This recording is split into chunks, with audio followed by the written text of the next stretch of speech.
So far, we are focused on how we view things and what we think from our perspective.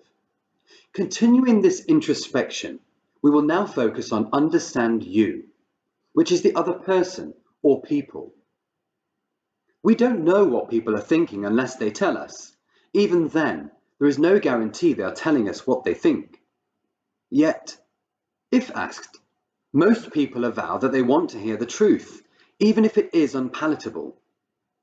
There is something within us that responds deeply to people who level with us, who are honest, who do not pamper us or offer compromises, but instead describe reality so simply and compellingly that the truth seems inevitable and we cannot help but recognize it.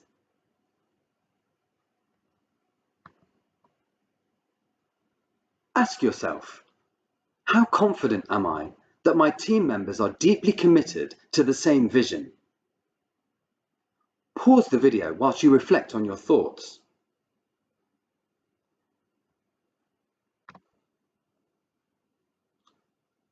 Take a look at this image. What can you see? There are people and colours. What if this was our organisation? What do you think the different people and colours would represent? For example, orange might be marketing, blue might be finance, red could be our store employees. Now let's take it closer to the food division. Think of our division as a beach ball.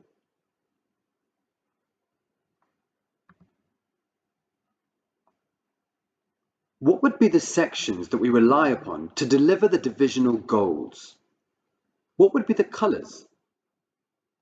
We each have a view of the world from our own perspective, and in order to be open to having quality conversations, we must step out from behind ourselves and identify with the other person and their reality. If all you are seeing is blue, all your decisions are made from that viewpoint. Try taking a view from red, for example. What are you likely to see? What happens when we are stationary in our own colour and base our decisions from that outlook? Pause the video and write down your answers.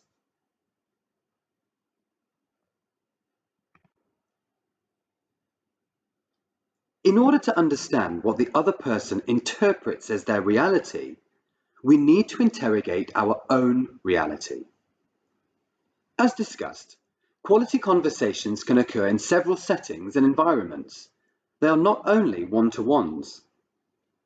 One of the goals in a quality conversation is to get everyone's reality out on the table so it can be understood, clarified, and then, if necessary, challenged. Here is a useful tool when in a meeting, for example, that is part of having quality conversations and reaching solutions and agreements. There are 3 stages to interrogating reality. Number 1, make a proposal. Identify the issue on the table or topic of discussion, and if you have one, offer a solution, make a proposal. For example, you might say, this is the area of the beach ball we are addressing today. This is what it looks like from where I stand. This is the issue. This is what I propose. Then number 2, following on from that, check for understanding. Invite questions. For example, you might say, before we go any further, please ask any clarifying questions that you might have. Number 3, check for agreement. For example, you might say, I believe this is the right course of action. You may see it differently. If you do, please feel free to share. Always remember, a leader's job is to make the best possible decisions for the organization, not to persuade people into agreement. Resist the temptation to defend your idea immediately. Listen with intent to understand.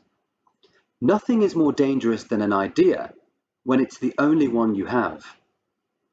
Interrogating reality allows you to generate internal commitment to a decision. People buy into it, even if they don't necessarily agree to it.